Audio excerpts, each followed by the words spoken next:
Bruce Lee, and then Jean-Claude Van Damme. And then who? After Jean-Claude Van Damme, who is the next? Bruce Lee was and still remains one of the greatest martial artists of all time. His death-defying stunts, incredible feats of strength, and so much more are just a testament to his impressive physicality. Even though Bruce often stated that the mental aspect of the arts is just as critical as the physical one, you must free your ambitious mind and learn the art of dying. Although he was one of the most popular men in the world when he was alive, Bruce achieved the miraculous feat of being an enigma. Even in death, many still want to know what the little dragon was like. In this video, we'll dive into Bruce's personality from the lens of one of his co-stars, Bolo Yeung. Have you heard about the name Bolo Yeung before? If you're a millennial or a Gen Zer, it's possible you haven't. But if you're a fan of old-timey action and martial arts flicks, then there's a pretty good chance that this name will ring a bell when you hear it. Born Yeongse, Bolo Yeung is one of the most iconic martial actors of all time. With his incredibly toned physique, Bolo was more than an imposing figure back in his heyday. Trust me, this man was a certified tank, and this physique made Bolo a perfect player in several classic martial arts flicks, from Legacy of Rage to Double Impact to Bloodsport, and probably his most iconic role in Bruce Lee's Enter the Dragon. Bolo was born in Guangzhou, China, on July 3, 1946. A lower-class kid, Bolo was definitely not used to the trappings of life in Hollywood. He was raised in a country that was still very much struggling to find its own identity, and Bolo was definitely not a stranger to instability. Looking for an outlet and a haven, Bolo turned to martial arts. He began his journey at just the age of 10, training under several renowned kung fu masters. You see, this was a period when martial arts were more than just a way for people to defend themselves or keep fit. They were a way of life, firmly instilled into the fabric of society in China. For Bolo, martial arts offered a way for him to learn focus and discipline, and he took things even further by learning the ancient art of Tai Chi, which, as many experts know, is especially renowned for its ability to optimize focus and meditation. Still, Bolo's time in China wasn't to be long. At this point in his life, China was a pretty finicky hotspot to be in. The country was undergoing massive political and social change, with the rise of communism, rampant protests, and human rights abuses. Looking for a better future, Bolo flew to the part of China that was closest to the Hong Kong border and literally had to swim through the Shenzhen River to get to the island nation. Unlike China, Hong Kong was a relatively liberal society. The country was still a British colony at that point, and it held a much different identity from mainland China. If anything, Hong Kong was a melting pot filled with people of diverse cultures and personas, and Bolo fit rather well here. Interestingly enough, this was also the point when he took a keen interest in fitness and bodybuilding. His belief was that a strong, toned body went hand in hand with prowess as a martial artist, and he took this quite seriously. In fact, Bolo went on to become the Mr. Hong Kong bodybuilding champion in 1969, an accolade that he held for a full 10 years. Still, he always maintained that he wasn't doing any of this for personal glory. Instead, martial arts offered him a way to be in tune with his inner spirit, and with the art of Tai Chi, Bolo was able to master how to perfectly blend the physical with the spiritual to achieve true personal balance. At this period, Hong Kong had a pretty young bodybuilding scene, so it was pretty easy for Bolo to fit in and thrive at the same time. Soon enough, he began to flourish big time. With a body that looked like it was sculpted by God himself, it didn't take long before Bolo's popularity soared across the land. As you would imagine, this was pretty much how he got his first start in cinema and filmmaking. Just as it was with culture itself, Hong Kong had also become a hotbed for creativity and talent in filmmaking.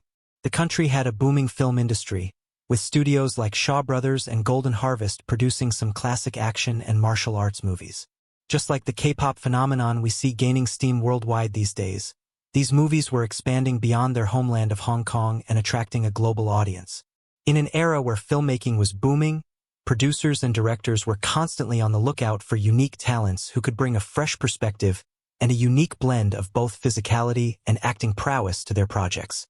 With Bolo's impressive body and background in martial arts, it should come as no surprise that he was the perfect fit for the movies of this time.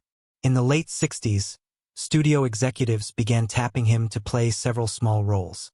Although most of these roles were pretty minor, they laid the groundwork for what would be Bolo's blistering career.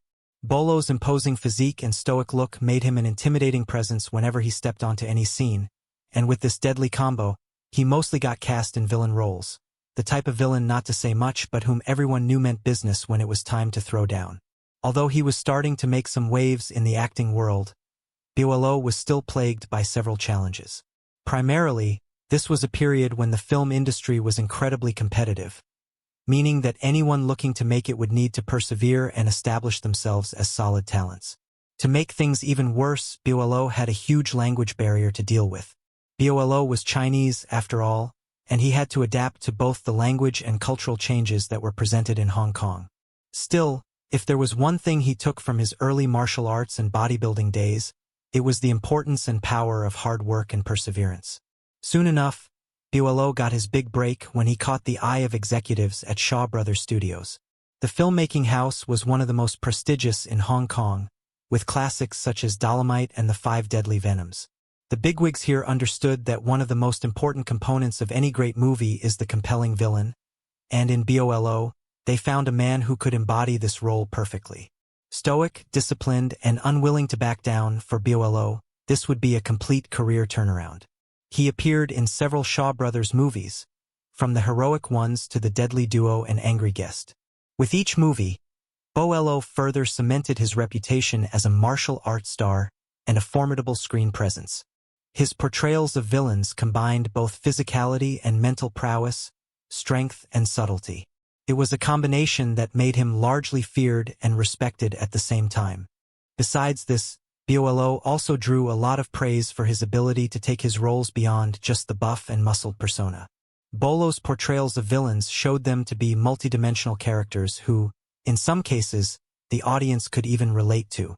He had a way of conveying emotion through physicality, and even though many of his roles were for characters who were the direct antagonists to the movie's good guys, Bolo could find a way to make these seeming bad guys look more sympathetic.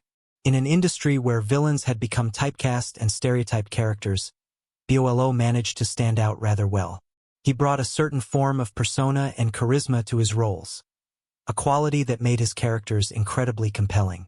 Instead of just being an obstacle for the heroes to overcome, Bolo's villain characters were more integral to the storylines. They often drove the plots and brought an added layer of complexity to the films. Of course, there is also the fact that he was incredibly buff. That undoubtedly helped to burnish his reputation even more in the film industry. By working with Shaw Brothers, Bolo was able to work alongside some of the most popular talents in Hong Kong's film industry, from directors to choreographers to fellow actors as well.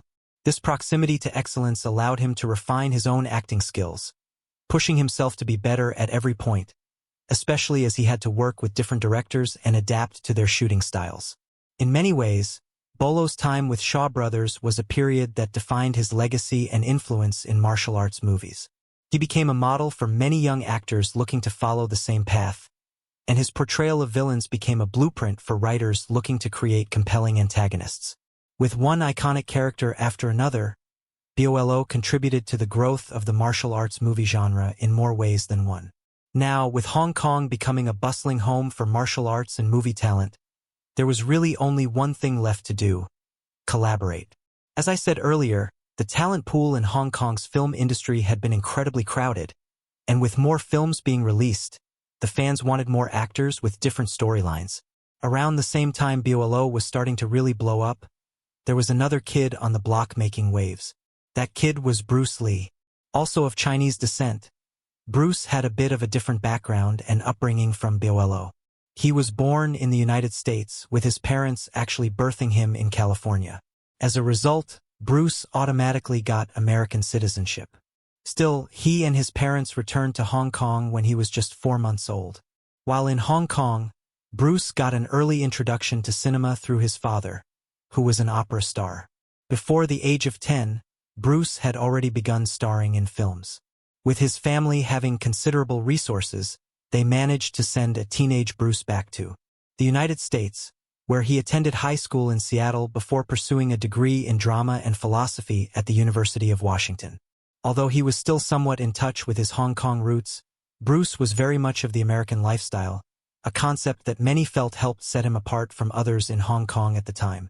That, and of course, his incredible martial arts prowess. Bruce was a bona fide genius when it came to martial arts.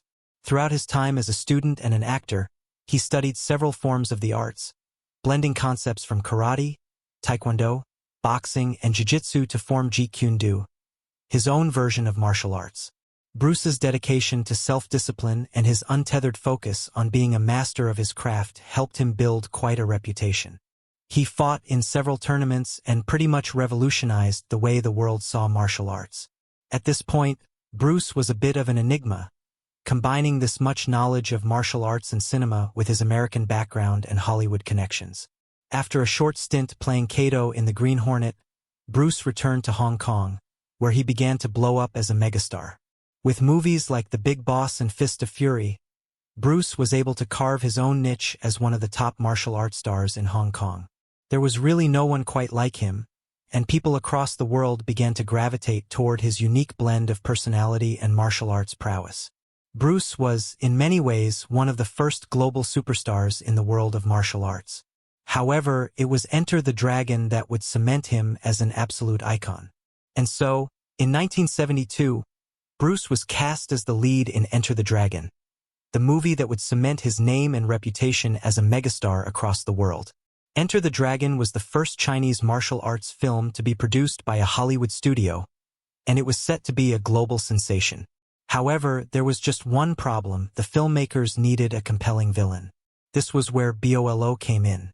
At the time, Bolo was already making waves in Hong Kong cinema as well, and the producers were very much in need of a villain character who could stand toe-to-toe with Bruce Lee's character.